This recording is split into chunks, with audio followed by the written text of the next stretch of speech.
Sa pagdiriwang naman ng anibersaryo ng Jesus is Lord Church Worldwide, iginiit ng kanilang leader na walang susuportahang partido ang kanilang grupo. Saksi si Marizo Mali. Sa pamamagitan ng mga awitin, ipinagdiwang ng Jesus is Lord Church Worldwide ang ika-34 na anibersaryo nito. Gayon din ang ika-66 na kaarawan ng kanilang leader na si Brother Eddie Villanueva. Pero kapansin-pansin ang pagdalo ng ilang mga kandidato sa pagkasenador. Walang inimbitahang mga politiko dito sa Jesus is Lord Church Anniversary Celebration. Gayunpaman, ngayong ilang buwan na lang bago mag-eleksyon, may ilang mga politiko pa rin ang nagpakita.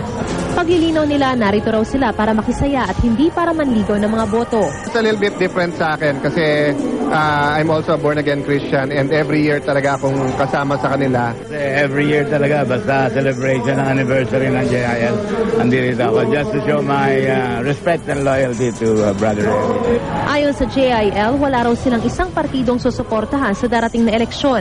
Pero magsasagawa raw sila ng mga konsultasyon at malawakang kampanya para suportahan ang mga tunay na kwalipikadong kandidato.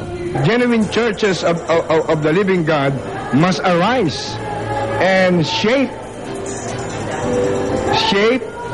the public opinions. We will implement beginning next election the so-called united votes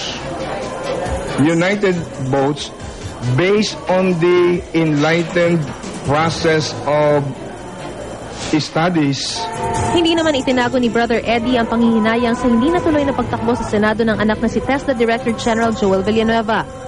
Sadness because I know my son. They cannot help but respect Joel because Joel's performance in Congress is outstanding. In 2 years' time, Joel succeeded in making TESDA a byword. Pero tanggap na rin daw ito ng anak. I would be hypocrite to say na hindi ako nang hinayang, no? Because I seriously consider it. Pero at the end of the day, you look at your goals, you look at your purpose in life. I'll be, at this point in time, be more effective in the executive department. Ako si Marizo Umali ang inyong saksi.